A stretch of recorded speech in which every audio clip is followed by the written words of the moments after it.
Okay, so as usual, slightly misleading in that the second slide says lecture number 2. It is not lecture number 2, obviously it's lecture number 5 or class number 5, but the topic is still nonetheless the same. Okay, and today we are going to be talking a little bit about realism. And in the slide I sent earlier, I think my first question was, and I think this is a good way to kick off the class. My first question was, he says, reminding himself, how do realist writers view world politics? Anybody want to come in here? As I say, either unmute your microphone or type something. But yeah, what are the main assumptions that realists make about international politics? Let's just refresh our memories here.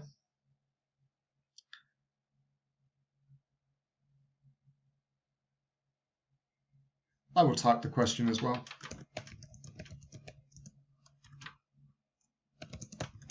George, I can see, is typing. Great.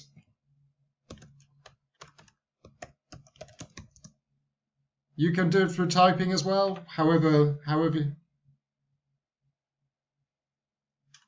Okay, yeah, there should be a little box in the left-hand corner.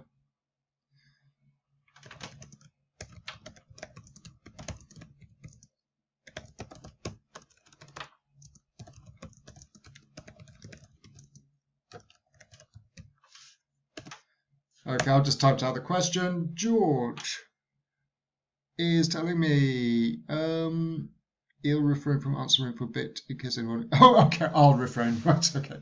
All right, okay, fine. No, well, it's a free for all, George. Don't feel constrained. If we're typing, then it's not going to be a problem to moderate the discussion.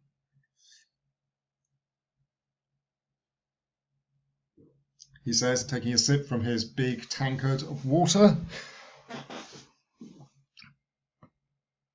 Multiple users are typing. Excellent. Okay, take just short answers. I mean, we'll take one point at a time. Okay, the assumption of international anarchy. Yeah, okay. This is me basically redoing my first year undergraduate international relations now. So, yeah, and definitely, I'm sure, probably almost certainly one of the first things that was mentioned in my first class on international relations theory was that, yes, yeah, one of the core characteristics of the international system, certainly that realists would argue this point, but not just realists, is that the international system is anarchic. If I was in a classroom, my follow-up question would be, what is anarchy? But for reasons of brevity and moving the discussion on, I'll answer that question for you. Anarchy obviously means an absence of world government or an absence of some form of overarching system. So we talk about the international system as being a system of anarchy or anarchical, if we want to use the adjective form. Okay. Austin says he sent it. Oh, he's going to write more. Okay, fine. You can elaborate. That's not going to be a problem.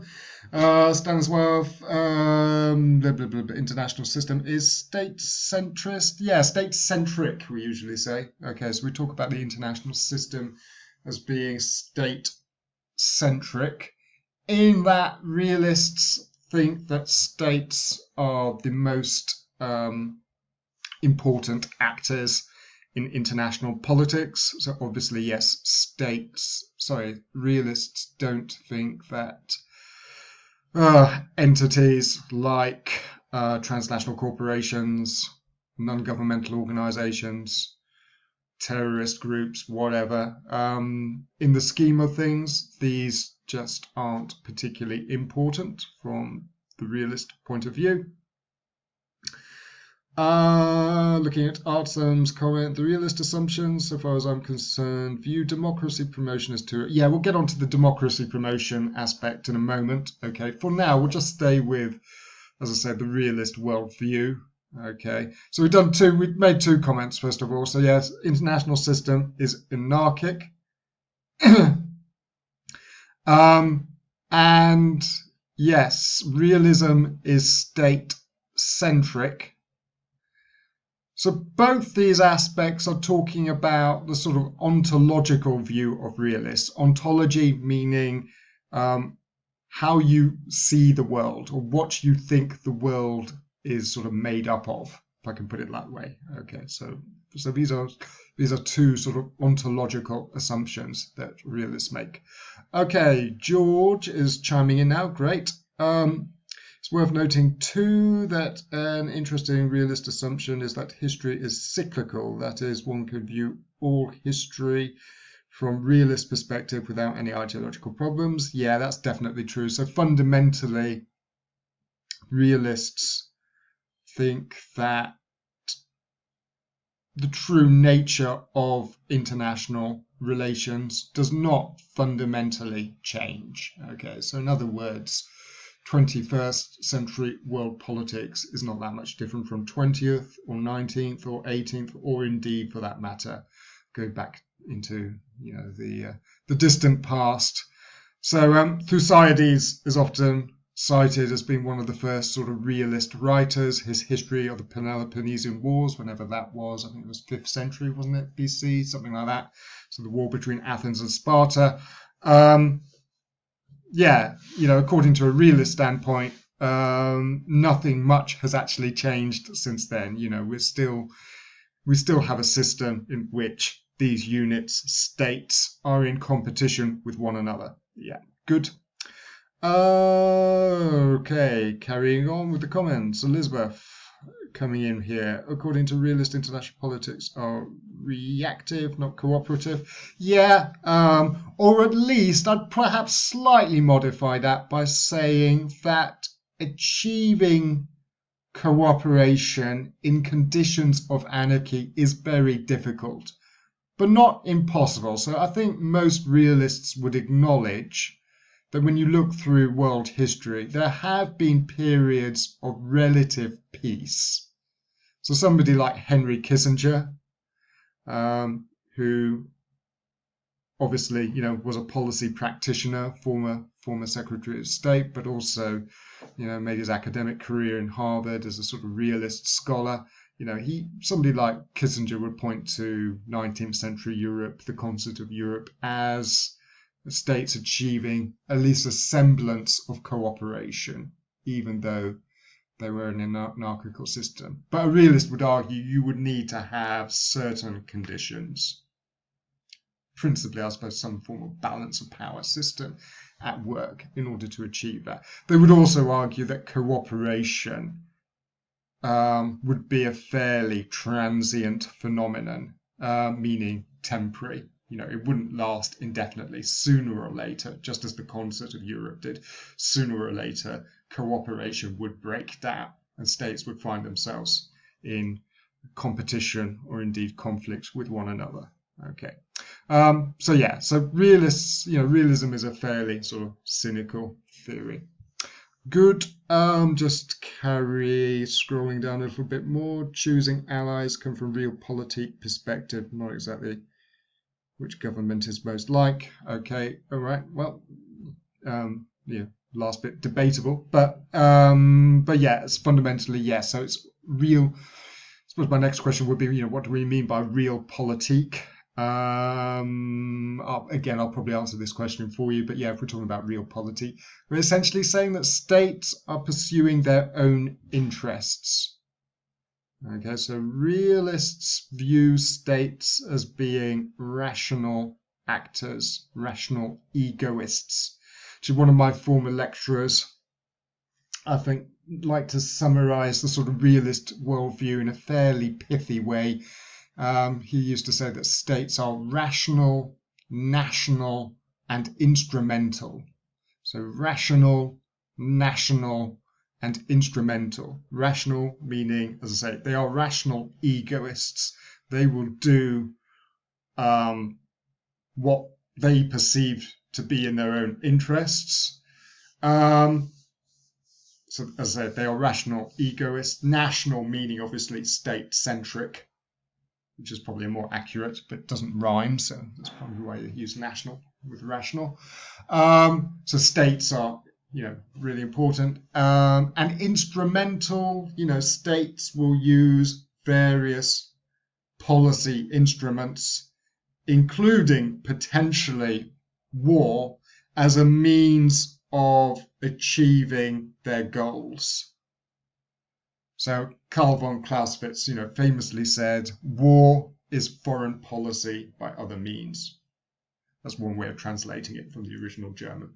Okay, I think there's other ways as well, but yeah, war is basically foreign policy. I think another way of translating it from the original German is, war is foreign policy with an admixture of firepower, or something like that. So yeah, so war, the military, as one of several potential instruments that statesmen, governments have at their disposal for achieving their aims. Okay, so what have we had so far? I'm losing track now. Okay, so yeah, international condition is anarchical, state-centric. States are rational egoists. States will use a variety of instruments. Is there something I've missed out? I probably have. I'm trying to think. Yeah. While I think about that, I will read George's comment here. While we attempt to form a uniform realist theory, it should be... Okay, yeah, that was going to be my next point. Yeah, it should be stated that there are many different strains of realism that contain varied opinions on the minutiae of IR, defensive, classical, new. Yeah, exactly. Yeah, very good point. For example, the readings, Schreller argues that there are three primary ways that realists can view democracy promotion. Yeah, absolutely. Okay, so yeah, that would be another point. That, yeah, realism is a sort of broad church, we could say, in the sense that, yeah, as George reminds us, there are several different kind of varieties, I suppose, of realism. Excuse me, I'll just take a mouthful of water. So one of the main divides I sort of grew up with was a distinction between classical realism and neo-realism. Would anybody like to tell me what is the difference between the two? I'll write that question.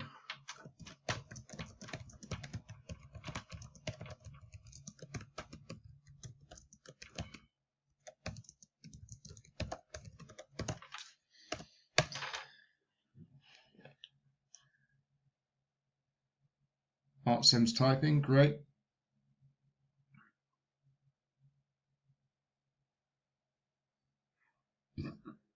Excuse me.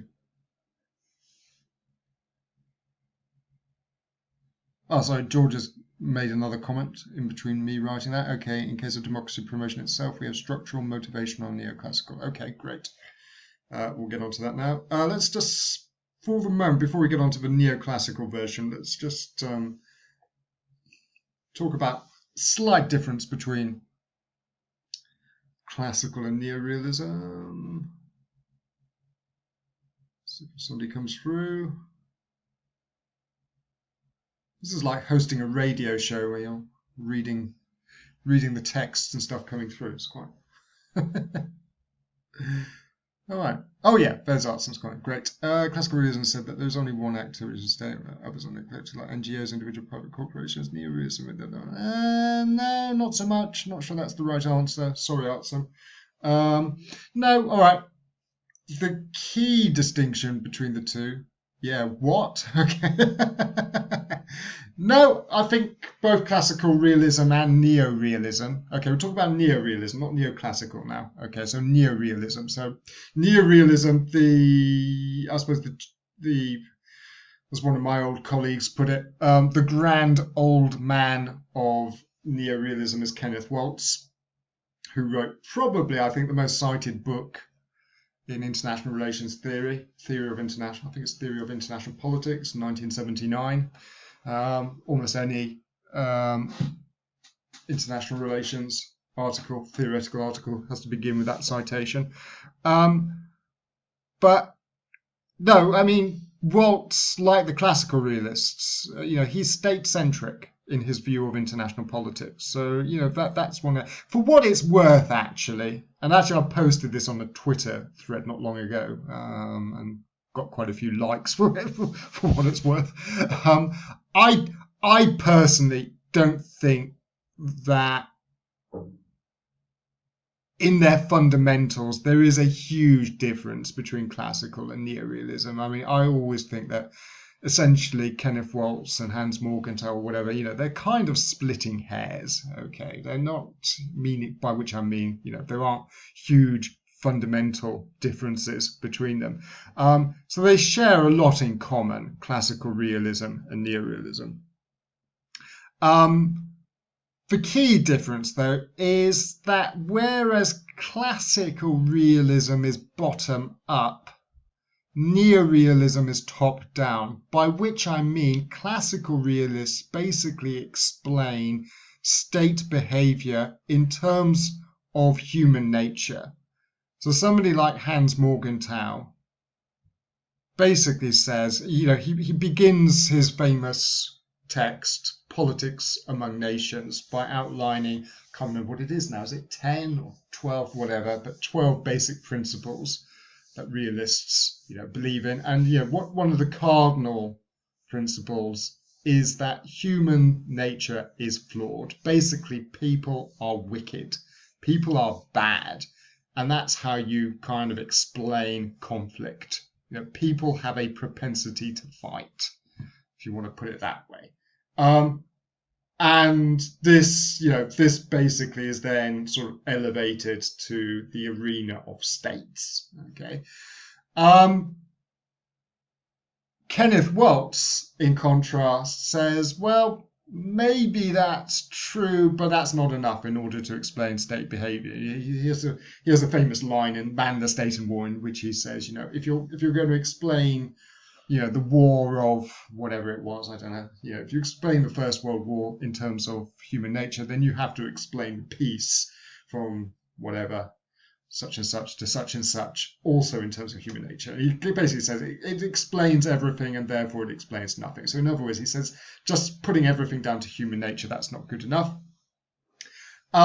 So Waltz and the neorealists basically offer a structural explanation for state behavior. And they essentially say it's the international system which basically forces states to behave in certain ways.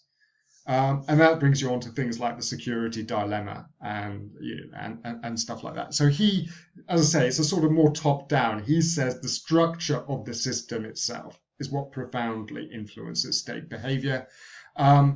And for the neorealists, how power is distributed through the system, in the international system, how power is distributed, that is the fundamental element in terms of sort of driving state behavior. Okay, George coming out. It's not necessarily the best way to say that classical realism was not scientific per se. Per se, not spelt properly, but anyway, we'll let that go. There's only so much you can do with social science in any case. That's certainly true. I agree with that. And the main difference was positivism, or a desire to make things appear more mathematical. Yeah, I agree with that, definitely. If you read Waltz's book, and I have read chunks of it, don't think I've ever read it cover to cover, but if you read Waltz's book, Theory of International Politics, the first chapter is a long discussion of philosophy of science. Sorry, George. Moving on. What was I saying? Yeah, first chapter or second chapter, whatever it is. Okay, is a long discussion of philosophy of science. And he makes this distinction between laws and things. So yeah, it is more sort of positive. Yeah, it is more sort of scientific in inverted commas in the way that Waltz tries to present his views. For what it's I think it's almost a sort of pseudoscience, but he does sort of couch it more in in more sort of scientific terms. As I say, though, I mean, I just find the distinction between neorealism and classical realism as being somewhat artificial, because essentially, you know, they basically see the world in fairly similar terms, and they basically draw pretty similar conclusions. In fact, you can sort of break neo. Right, we're spending too long on this. We need to get on to democracy promotion, so we'll move on now. We've sort of done realism to death. But, you know, final point is what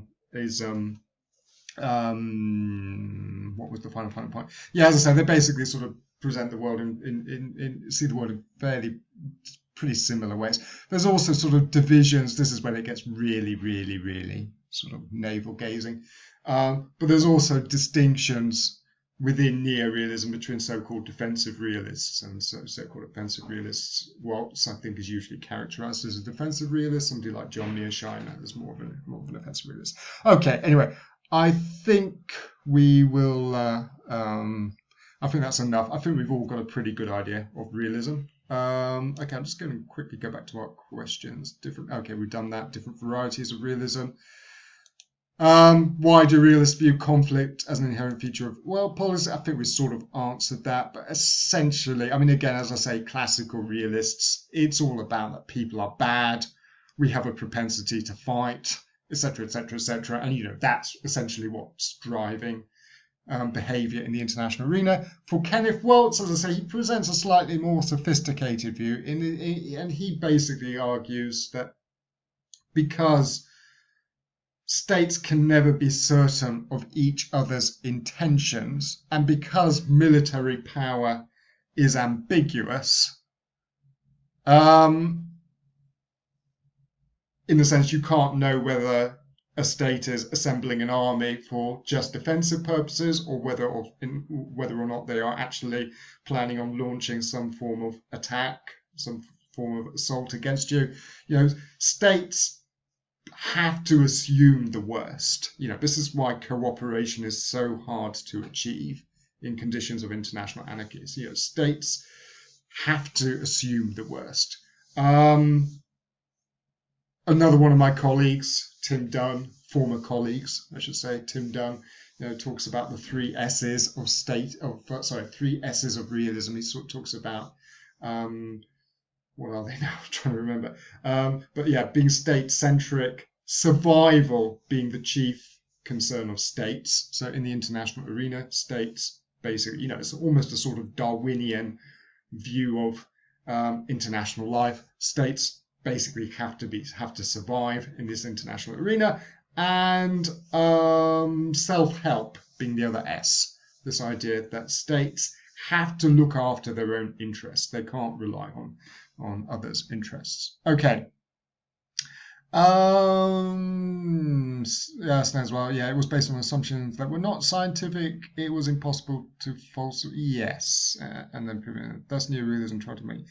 Yeah, what you said, based on a positivist approach. Yeah, I mean, I think that's certainly true. Waltz was trying to couch realism in a more scientific way. As I say, I'm not entirely certain that he would achieve. Okay, let's move on from that. Okay, as I say, we probably spent a little bit too long on that. What was supposed to be a sort of 5-minute introduction, as per usual, descended into a rather more detailed discussion. Let's move on from realism. Okay, I'm just going to flick through the slides. Remind me. Oh, there's a nice picture. It's a kind of board game with a nice sort of realist depiction. I played Risk not long ago with my son, and again, that's a nice sort of realist sort of worldview that there's sort of similar. Another cartoon, very famous one by the British cartoonist Lowe. We've got Hitler and Stalin marching arm in arm with one another, pistols behind their backs. This obviously a reference to the Molotov-Ribbentrop Pact. You know, this, again, and you could say that's a sort of classical, sort of realist. What's the word? I don't know. But you know, essentially, totalitarian communist Russia reaching an agreement with Nazi Germany, despite these huge ideological differences between them, purely because they both discerned mutual advantage for at least a temporary truce in 1939. So that would be, a very nice, clear sort of realist calculation on both their part. Okay, moving on. Right, here's our slide then. So we mentioned all that dominant theory of international relations. Well, I think certainly in the United States, post World War II, I think that was certainly sort of realism's heyday, but it's still got quite a foothold even today. Maybe less so in Europe, but certainly in North America, it's still maybe not as dominant as it perhaps was 20, 30 years ago, but it's, it's still, you pick up an international relations journal, particularly American International Relations Journal, almost invariably there'll be articles drawing upon realist thinking. Realism is dismissive of the idea of democracy promotion. Okay, we'll get onto that question in a moment. Okay, why would realism be dismissive?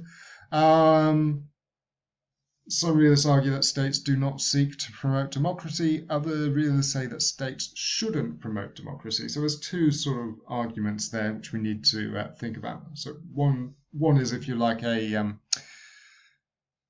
talking about the sort of reality of international life, and that argument, I suppose it's a sort of empirical observation that states, by their nature, don't seek to promote democracy. That's not something that states are interested in. And then there's a sort of more normative argument, which goes something along the lines of that even if they do consider promoting democracy, they shouldn't. States should not actually be in the business of democracy promotion. And yeah, all realists are skeptical of democratic peace theory. We'll perhaps talk in more detail about democratic peace theory next week. I mean, we'll do a bit on it today, but obviously democratic peace theory is a theory that's sort of associated with the sort of liberal school. Excuse me. Okay, I'm just going to read George's comment.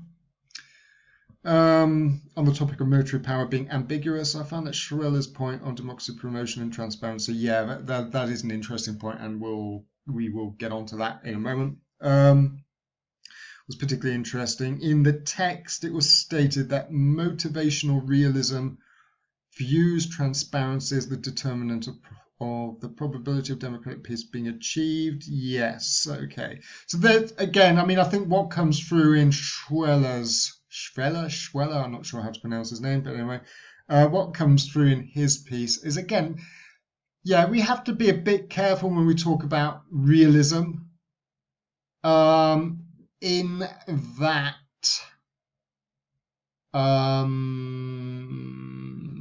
what was I going to say? Sorry. In that, realism is not some sort of monolithic block. We've already mentioned distinctions between neo-realists, classical realists, neoclassical realists. I'm sure there are some others as well. Can never keep up with the literature on this. Realism, as I say, isn't monolithic, and there are sort of varieties of opinions within realists. There are hardcore realists who have a deeply, let's say, sort of cynical, if that's the right word, but deeply sort of basically think that states are, by their very nature, almost out to be at each other's throats. And then there's a sort of more liberal wing of realism, which basically says that while, conflict is obviously going to be a permanent feature of international life, nonetheless, states can actually cooperate under certain conditions for periods of time. I mean, no realist is ever going to believe in something like world peace, but as I say, there are sort of there is a spectrum within realism between those who, as I say, think that as I say, international life is pretty Darwinian. It's all against all, and others who say, well, conflict is there, but we can, states can actually work together if the circumstances allow. Okay, good. All right, let's move on because I'm sort of conscious that time is moving. Onto our next slide. We've said all this, okay, so I'm not going to repeat it all now. But yeah, dominant actor in the international system. International system characterized by anarchy, no world government, states forced to pursue policies of self-help. States, therefore, they're either, according to your variety of realism, power maximizers. So offensive realists basically say states are power maximizers and therefore will pursue fairly aggressive policies. If one state is in a hegemonic position, then it will basically work to try and maintain its number one position in international politics. Okay, so they basically try and maintain their status of primacy. And if you accept that premise, then if there is another rising power, which looks like it might be challenging their number one position, the war between those two is almost certain. So offensive realists essentially look at the situation today between the United States and China and sort of make the analogy between Britain, let's say, and Germany pre-1914 and say, in these sorts of circumstances, conflict is virtually inevitable. It's only going to be a matter of time before war will actually break out. And many offensive realists would argue that conflict between the United States and China is almost certain. Defensive realists would argue that actually states want to maximize security and therefore might argue that perhaps might be less pessimistic, to draw a less pessimistic conclusion than the offensive realists, and argue that perhaps the United States would try and mitigate the tensions between itself and China, perhaps work through various institutions to try and ameliorate that situation. But I think both varieties, as I say there, cooperation among states isn't easy to achieve. Okay, right, moving on to the next slide. Does democracy reduce international conflict? Again, we'll get on to democratic peace theory next week. For now, again, as George has mentioned, there are sort of different kind of conclusions to be drawn on this within the realist school. What are the main objections, though, to democratic peace theory on the side of the realists? I'll type that. George is already typing. Good.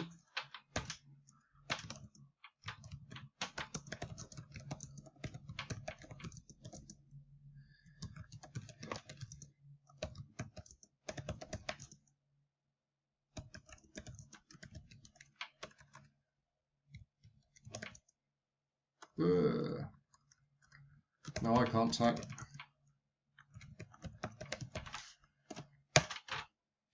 Okay. Right. George is taking us back deep into history of philosophy, political philosophy, whatever. St. Augustine Aquinas postulated that peace is delivered not only from calm achieved through order, but from harmony in appetites. It appears, as Schweller highlights, that harmony of appetites is a mathematical improbability considering scarcity and national distributions. Okay, yeah, we'll get on to, as I say, we'll explore Schweller's main points in a moment. But yeah, I mean, one of his arguments is that resources are limited, so scarcity of resources almost certainly produces competition among states. Yeah, we'll come back to that and explore that in a bit more detail in a moment.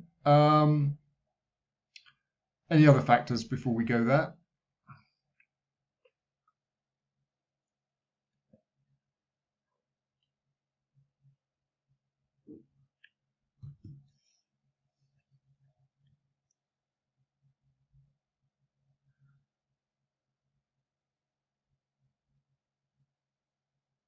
Few people typing.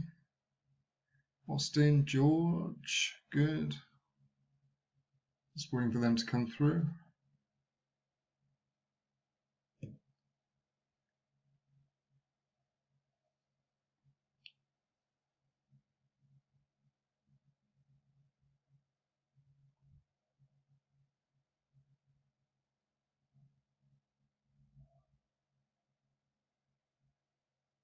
Okay, good. Right. Okay, George is carrying on with the Schweller article. Yeah, diffidence, security dilemma. Okay, again, we will get back into that in a moment. Yeah. You're moving ahead, George. We'll get onto the sort of Hobbesian analysis in a moment. Austin's typing. Okay, I'll just wait for Austin's comment to come through before we move on.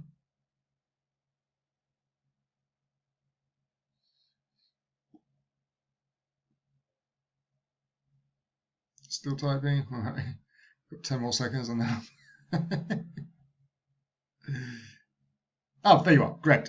If you look at the world today, whether are more democratic or democratic, okay, I get your point, in inverted commas. At any point in history, direct conflicts between states have slowed down quite a lot.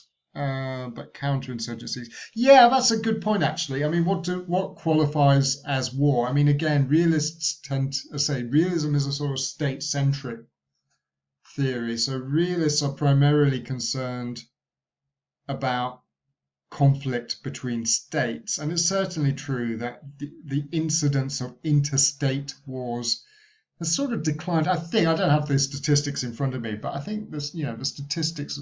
The incidence of interstate wars has kind of consistently declined for quite a long period now. I think 30 or 40 years. There are fewer and fewer wars between states. However, again, as Austin notes, insurgencies, civil wars, wars involving non-state actors. You only have to think about what's happened in the last 20 years, the war on terror, things like that. I mean, interestingly, I remember shortly after 9/11, in the university in which I was doing my doctorate, an edited book came out about the war on terror, and it must have been one of his last writings because Kenneth Waltz died not too long after that. But Waltz produced a chapter in that book, and he made the point that the Bush administration declared a war on terror, and Waltz fundamentally viewed that as a mistake. You don't declare a war against a concept like terrorism. You declare a war against another state. From a realist point of view. Insurgencies and things like that, those certainly have disappeared. Although, having said that, again, if you look at the number of casualties, people killed as a result of violence or military action, that too has actually declined pretty consistently. Fewer people today. I think this is true. Again, I need to have the statistics in front of me, but I'm pretty certain this is true. Fewer people are dying as a result of battle deaths or violence than probably almost at any point in history. In some ways we do get a slightly misleading view of the news when we get lots and lots of coverage of things like ISIS and stuff like that. As I said, violence in general has declined, but certainly interstate wars has sort of fallen off quite sharply. Okay, right, we'll move on to our next slide. Does democracy reduce international conflict? Again, my slide, sorry, just reacquainting myself. I wrote this a few years ago, but structural realists say no. Okay, so again, this is, I suppose, a sort of hardcore realist view. So I just noticed Austin's other point, between states and proxies or a real grass movement type. Yeah, happy just adding to what you'd already said. Yeah. Hardcore realists, I think, would be pretty dismissive of the view. Essentially, realism in its purest form views states as black boxes. Or billiard balls, to make another analogy. This is the billiard ball view of international relations. So what's inside them just doesn't actually matter. So it doesn't matter whether a state is democratic, authoritarian, totalitarian, theocratic. Doesn't matter. Essentially, if you're a classical realist, you say people are pretty much the same, regardless of what state they live in or what culture they come from. Basically people are fundamentally the same. If you're a neo-realist, structural realist, you'll basically say something along the lines that the system conditions states to behave in a certain way, and the internal makeup within the state just isn't really relevant. So democracies, authoritarian states, totalitarian states, whatever sort of political system or whatever culture, doesn't matter if it's Islamic, European, North American, South America, Asia, whatever, essentially the system will largely dictate, or condition, I think is probably a better word, but the system would basically sort of condition states to behave in a particular way. So that's the hardcore realist view. And I'm guessing, I don't want to put words in his mouth. I've only met him once, so for that reason. But I'm guessing somebody like John Mearsheimer would probably more or less subscribe to that view. As I say, others, other realists might concede that, and George has sort of alluded to some of the arguments that some realists might make in this regard a moment ago. Some realists might concede that actually democratic institutions might make some difference, some being the operative word there, might not fundamentally change the entire nature of the relationship, but it would change them a bit. This sort of brings us on to the next point, which George alluded to. Makes foreign policy decision making more transparent. In other words, democracies are more open, and it's kind of clearer how particular decisions are being arrived at. So if you have an assembly, a legislature, let's say, a free press, a government or an executive that is accountable to these sorts of institutions, it's much easier to get a clearer sense of what a state's particular strategy is going to be. There'll be more information coming in and out. So a greater level of transparency can go some way towards reducing fears of other states, okay, which I think was the point George was making. I'm just looking at a couple of the comments that have come through. Artsum, I think the reduction in international conflict versus geographical size and intensity, meaning the amount of force and how often they are deployed in battles, how harshly that is due to the fact that the world has seen 2 bloody wars and does not want a third one. No one wants. Not even those in the West who perceive evil like Russia. Yeah, I think that's certainly true. Experience of the Second World War or whatever. Certainly somebody like, I think his name is John Muller, has argued that after World War II, statesmen became war averse. I don't entirely agree with that argument myself because, within 5 or 6 years, within 5 years, in fact, of Second World War, the United States was dispatching forces to Korea to fight and things like that. But I think that there is some truth to that.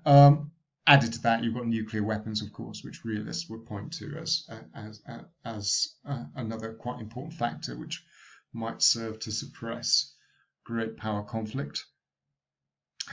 Looking at George's comment, I think it's worth noting that the presumption that interstate conflict has decreased is a bit Eurocentric. We can say that conflict has decreased between great powers, but things scrolling up. But it is difficult to ascribe that change to democracy insofar as nuclear weapons exist. What we cannot say is that conflicts in places like Southeast Asia. Well, I think we can, to be honest, George. I mean, as I say, if you look at the conflicts in Africa, let's say, yeah, there's a lot of fighting and strife and stuff like that taking place in Africa, but very few of the conflicts are actually between, are proper interstate wars. Similarly, you look at South America. One of the most striking features of South America, which has long been commented, is a relative absence of interstate conflict. That's not to say there isn't lots of violence and drugs gangs or whatever, but yeah. Yeah, I mean, yes, the incidence of war has declined. That's not to say there are no wars. I mean, George, yes, endless Arab-Israeli, Iran, Iraq. Yeah, but I mean, again, Arab-Israeli, Iran, Iraq, these are conflicts 30 years ago.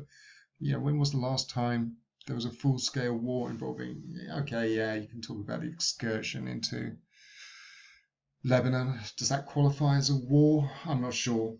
But yeah, as I say, I mean, the main point is, okay, after class, I will Google and dig out the relevant statistics. But I think it's, generally, as I say, I think proper full-on interstate wars have been relatively few and far between, and I think there has been a marked decline. But these conflicts, looking at us, we're sort of going off on a tangent here again on a realist, less on democracy promotion. So I want to try and refocus our discussion in a moment. But looking at Austin's comment, but these conflicts are still mostly between states themselves. Interstate conflict has just taken in. Yeah, okay. The last major interstate war was in Africa between multiple states. It was a proper intercontinental war from the 90s and 2000s, to be clear. Yes, okay. But as I say, the point here is not that there is no war, or not that there is no interstate war, only that what we would classify as an interstate war, the number of those two does seem to have markedly reduced. But violence, as I say, continues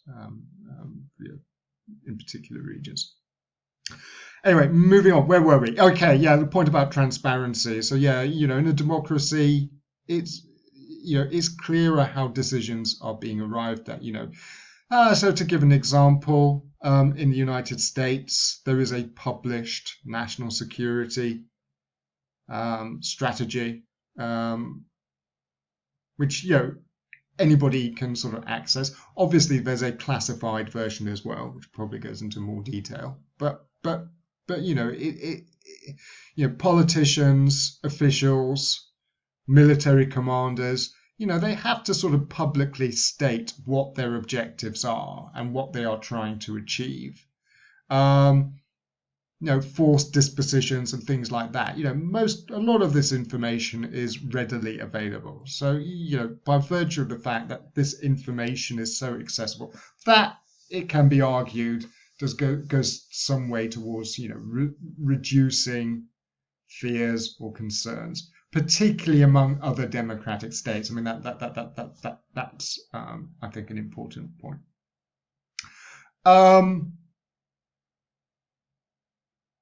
Contrast that with somewhere like Russia. Who knows what what Russia's national security strategy is, or what Vladimir Putin is saying to his most senior military commanders. There isn't a free press there to interrogate what the government is doing or what its policies are. There isn't. I mean, there is a Russian parliament, but it's again, it's not a parliamentary assembly which is going to hold the government to account. I can see George and Austin are still debating this, but I'm going to move on from from the points we made earlier on this. So yeah, as I say, the fundamental issue is whether or not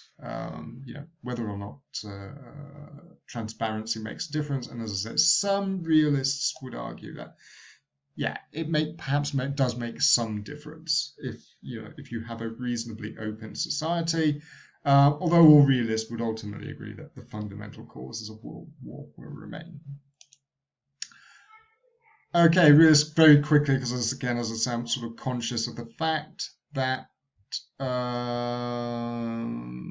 we are running out of time. Artsim has posted a long post. I'm just seeing if this is something we want to elaborate on them.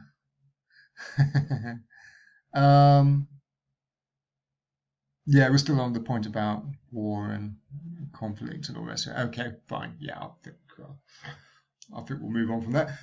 Realist criticisms of democratic peace theory. Okay, so yeah, a long debate. Thanks. Sorry, Arsene, I'm kind of conscious that time is moving, so I don't want to read out every text. Okay, realist criticisms of democratic peace theory. Yeah, if you read, I mean, there's a few articles on the reading list, and I think one of the sort of debates is that occurs between realists and those who sort of purport to advocate democratic peace theory. Is, well, a lot of the question, as I say there, well, point number one on the slide, obviously realists are skeptical about democratic peace theory. But one of the big debates is what constitutes a democracy. So there's all these sort of historical examples, and there's these endless and frankly, I think, quite tedious debates among realists and liberal writers about whether particular examples constitute two countries which are democratic going to war. Realists tend to cite these examples as disproving democratic peace theory. Those on the other end of the side say, no, these examples aren't valid for whatever reason. And yeah. I'm sorry, I'm just quickly looking at our the slide. Yeah, I mean, one argument in favour of democratic peace theory would be the security community that's constructed in Western Europe after the Second World War, which to some degree you could argue sort of extends today really from sort of North America through to, I suppose, up to Poland, really. And the fact that all these countries were democracies, the fact that in the post-war years, relations between them were transformed to the point at which the idea of war between any of the countries within this security community basically becomes unthinkable. The outstanding examples, of course, being France and Germany, which historically have been to war several occasions, at least 3 occasions in the previous 70 years. Post 1945, the relationship is utterly transformed, and the idea that these countries will go to war with one another becomes almost unthinkable. Liberal democratic peace theorists will say, well, this is an example. All these countries are democracies, and the idea of war, the idea of conflict between them has virtually been eradicated. Realists, though, would argue this is less a product of democracy and more as a consequence of the sort of bipolar configuration of international politics. So I can see a lot of people are commenting, so I'll have a look at those in a moment. But yeah, realists would basically say that this was more a product of the particular configuration of international politics, the fact that you have a bipolar international system dominated by these two big powers, and the fact that essentially, I suppose, that two quite distinct empires emerge in Eastern Europe and Western Europe as a product of the Cold War. And indeed, of course, when the Cold War ends, people like John Mearsheimer argue, Mearsheimer publishes a very famous article in 1992 in which, entitled Back to the Future, he basically says with the Cold War coming to an end, you could expect to see increased conflict between these states. So, realists sort of dismissive of this idea that the security community was a product of democracy. They tend to explain the emergence of this group of states as a consequence, as I say, of a particular power configuration in the international system. Sorry, just quickly looking at our comments. Oh, okay, Geordie's still going on the decrease in global conflict. Good. I think I've started a real debate here. Okay, which isn't entirely right. Well, it is relevant, but as I say, I don't want to get sidetracked onto that. Okay, fine. Okay, moving on. A couple more. I think, are there some more examples? Oh, no, there isn't. Okay, I think we will get back into liberal democratic peace theory in more detail next week when we talk a little bit about the liberal case for democracy promotion.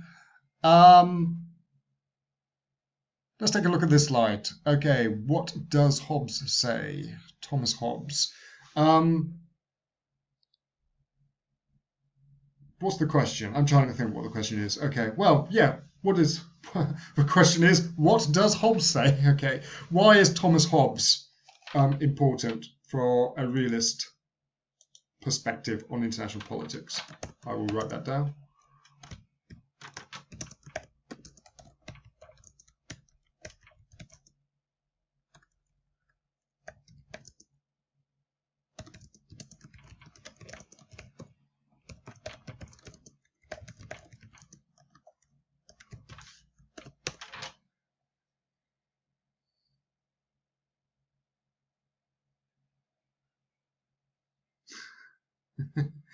George sending out links, great.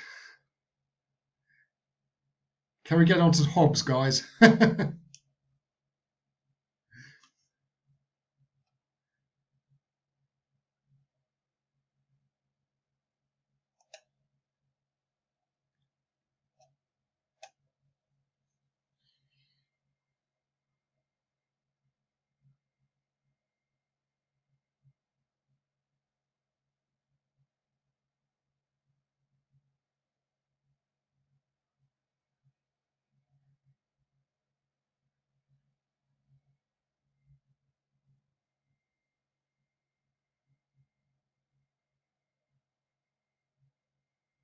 Multiple users are typing. Good. Just waiting for something to come through. Okay, Artson, back on point. Great. Hobbes was like the father of realism, or at least he provided a grain. I'm not sure what that. But anyway, for realist thinking, yeah, I agree with that. I mean, again, you can take the realist tradition back before Hobbes, but yeah, Hobbes is certainly one of the sort of key figures within it. Why is he so important? Compared to the time of Hobbes and Kant, and you'll see one in the 21st century, right? Ground. Okay, thanks. Sorry. Provided. Okay, yeah, a ground or grounds. Yeah, thanks. Awesome. Okay. Yeah. What's the key thing that Hobbes comes up with, which I suppose international relations theorists have sort of seized upon and used? Let me come back. So Thomas Hobbes, probably his most important political work was the Leviathan. What does he argue in the Leviathan, which, as I say, international relations theorists have sort of drawn upon?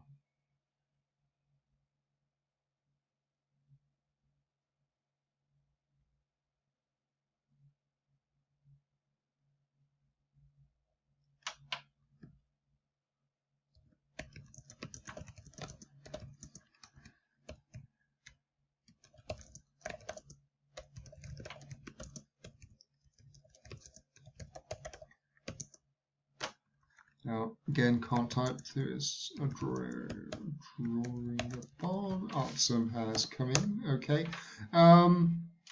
People are inherently terrible, all of them. That it is in general, or is skipping details.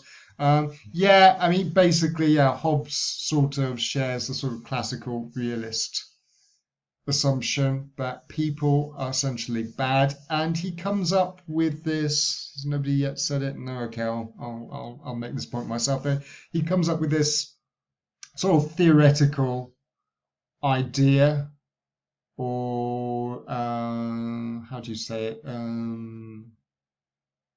Yeah, thought experiment, I think is probably what I'm looking for. And he comes up with this sort of thought experiment, and he asks the question, what would people be like if we were put into a situation where there was no government, no social norms, no social structures whatsoever.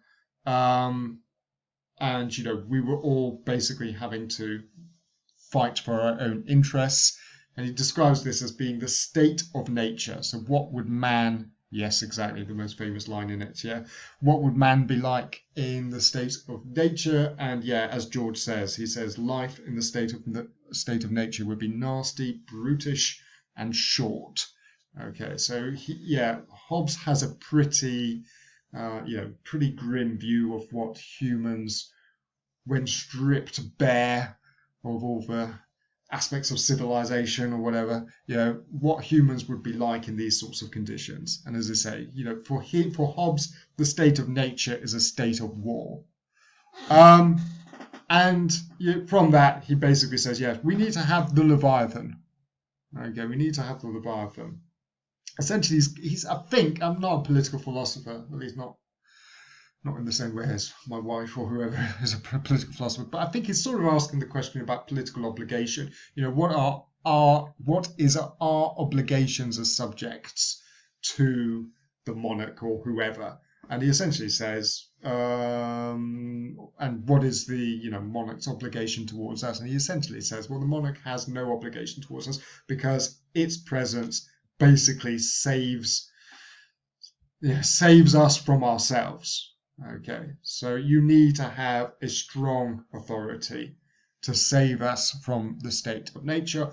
Obviously, for an international relations theorist, they make the analogy between the state of nature and the international system. Both systems fundamentally anarchical. So the international system is an Hobbesian system. International life is similar to life in the state of nature. It's not a perfect analogy because in the state of nature, of course, people are more or less the same. I mean, Hobbes makes this point. Yeah, okay, there are some people who are going to be stronger, there might be some people who are cleverer, but the differences between individuals are not going to be that great. Whereas in the international system, power is much less evenly distributed. So strength, if you like, is much less even. So, you can have a country like the United States, which is many, many, many, many times more powerful than, say, I don't know, Luxembourg or Liechtenstein or whatever. So it's not a perfect analogy. Some people have also made the suggestion, going back to a point, I'm not sure I want to reopen this discussion, but anyway, maybe I'll make this point in passing. But yeah, some people have tried to make the point that the Leviathan in the international system are nuclear weapons, that they essentially play the role of Leviathan, effectively constraining state behavior. States can no longer engage in great power war because the level of destruction would be kind of unthinkable. I'm not sure how great an analogy that is, but it is a point that is sometimes made.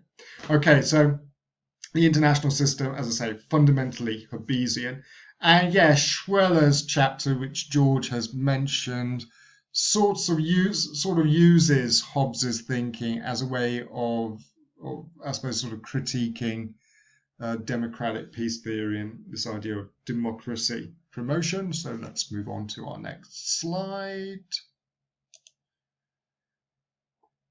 Quotation here from Hobbes. All men in the state of nature have a desire and will to hurt, but not proceeding from the same cause, neither equally to be condemned, so that in the nature of man, this is Schweller quoting this, I'm pretty sure this is from the Leviathan, we find three principal causes of quarrel. First, competition. Second, diffidence. Third, glory. The first maketh men invade for gain, the second for safety, and the third for reputation. Okay, so three arguments essentially that Hobbes makes when explaining conflict between people.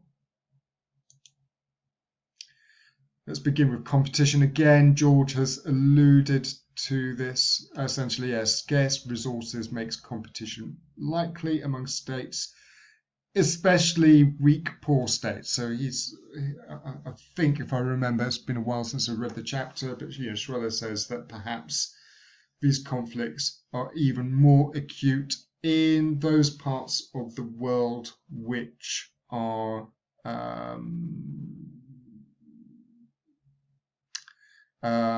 in which there's a scarcity of resources. So you think, there's been a lot written, for example, about the possibility of water wars. So somewhere like in the Middle East, where water is a particularly scarce resource and something that obviously humans need to have access to in order to survive, you could envisage wars breaking out there, conflict breaking out there over that. Moving on to the next slide. Again, as a slightly sort of conscious of time here.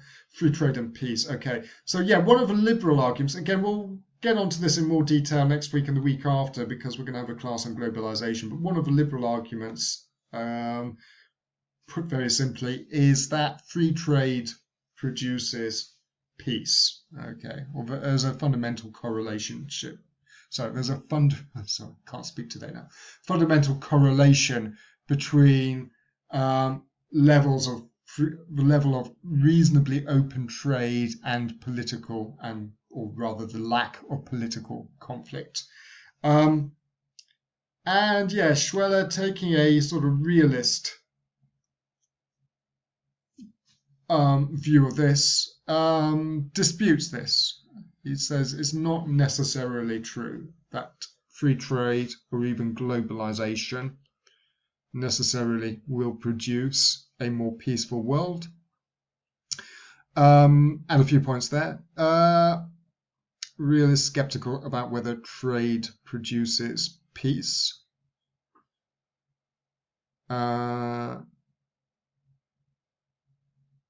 Sorry, kind of email popped up on my screen. Okay, which distracted me for a moment. Okay. Really skeptical about whether trade produces peace. Capitalism doesn't need democracy in order to flourish. That's a point we've discussed before, so I won't labour that again. Free trade creates winners and losers. That's an interesting point. I mean, again, one of the divisions between realist writers and liberal writers is the importance of absolute versus relative gains. And whereas liberals say that, again, we'll come back to this point in a bit more detail next week, but essentially liberals say that states are happy to conclude agreements if they both mutually benefit. And it doesn't matter if one state benefits more than the other, as long as they both benefit, they will be happy to conclude these agreements. Realists, in contrast, are much more concerned with relative gains. If one state gains significantly more than the other, then the state that is gaining relatively less will be rather less inclined to reach an agreement with them. That's why realists are kind of skeptical about the ease of which you can achieve cooperation under conditions of anarchy. So free trade creates winners and losers. Okay, so yeah, the gains from trade are rarely distributed evenly, particularly if you take a kind of sectoral approach to the economy, and to some extent, I think we've seen this sort of backlash when it comes to free trade in recent years in some countries, notably in the United States. Integration of poorer regions of the world could also create conflict because of uneven growth. Again, back to the point of that the gain's not necessarily evenly distributed.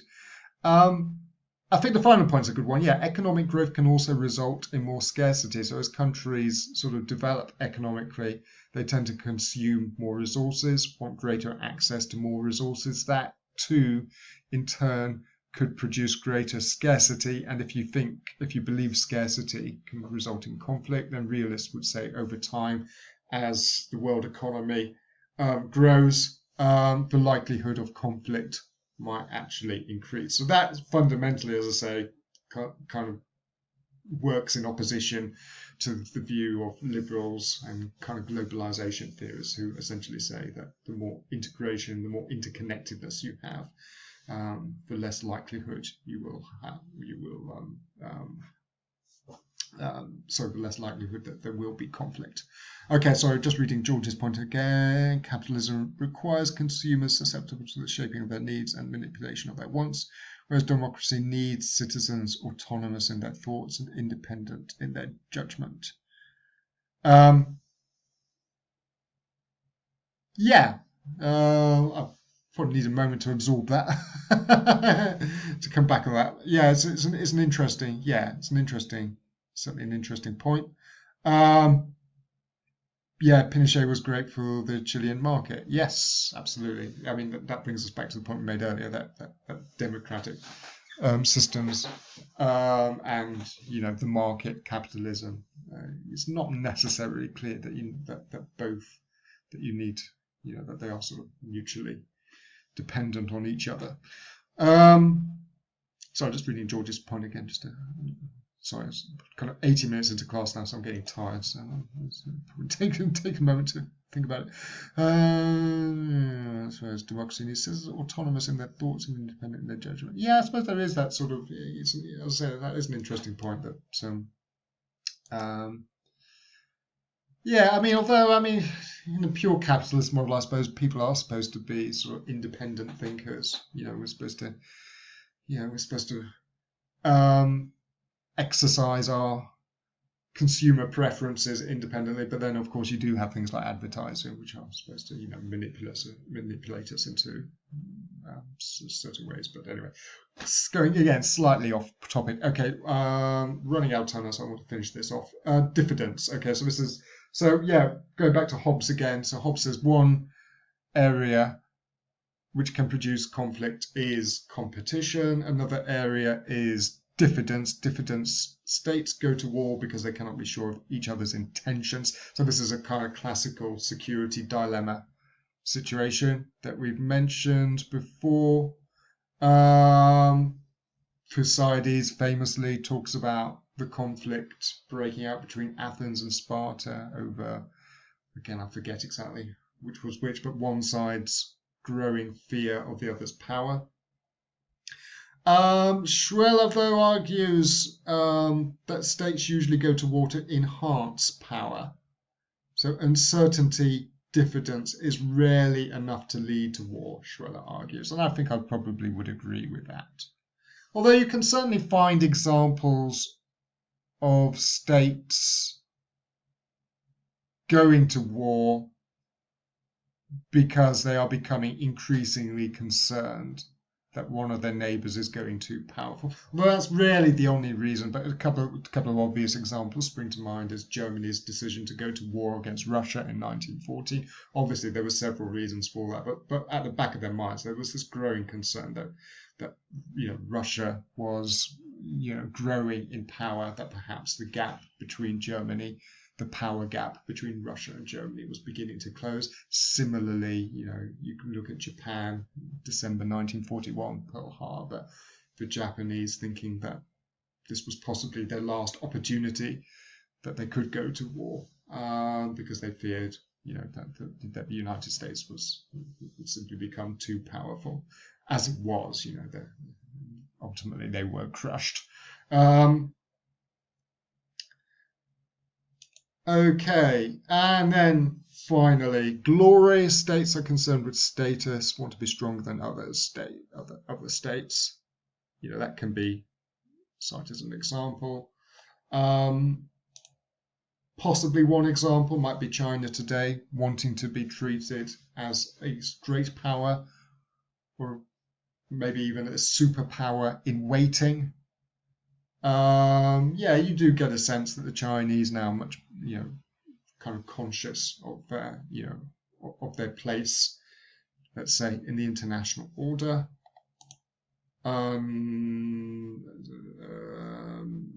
So again, if you buy into this Hobbesian logic, status an important factor in state behavior, wanting to be in a better relative position than other states. Emerging states, therefore, don't necessarily become more peaceful. So a state that is growing in power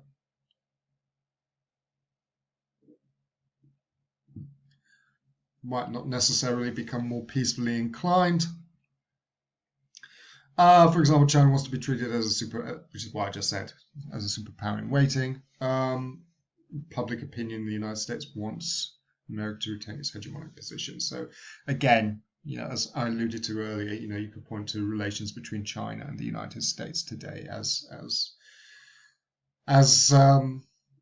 possibly representing a conflict potentially brewing up. As I say, China, superpower in waiting, the United States perhaps wanting to maintain its position of primacy. Certainly some realist writers would argue that conflict between these two countries might almost be inevitable given the current conditions.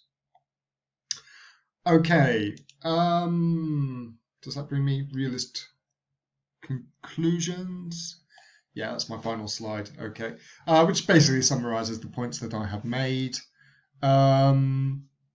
Essentially, to boil it down, yes, obviously realists are skeptical about democracy promotion. They're skeptical as to whether democratic institutions will significantly modify state behavior.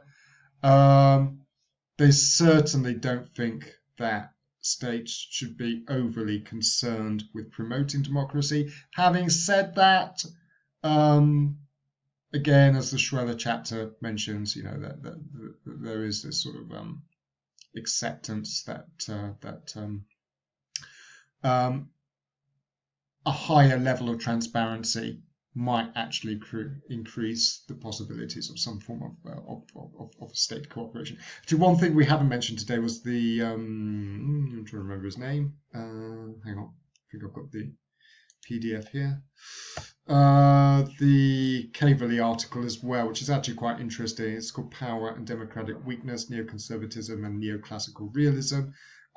Essentially, this article, and I think it's worth reading actually, at least in terms of its discussion of neoconservatism and war on terror, but I suppose it sort of compares neoconservatism with sort of realist thinking, in this case, neoclassical realist thinking. And I suppose there's a sort of compare and contrast. We'll talk more about neoconservatism another time, so maybe I'll sort of run out of time now, so maybe we'll come back to this point. But it makes the point that, there are obvious differences between neoconservative thinking and sort of the more, let's say, sort of traditional realist view. But there are similarities as well, not least the emphasis on power, on power politics, I suppose, and let's say the importance of military power.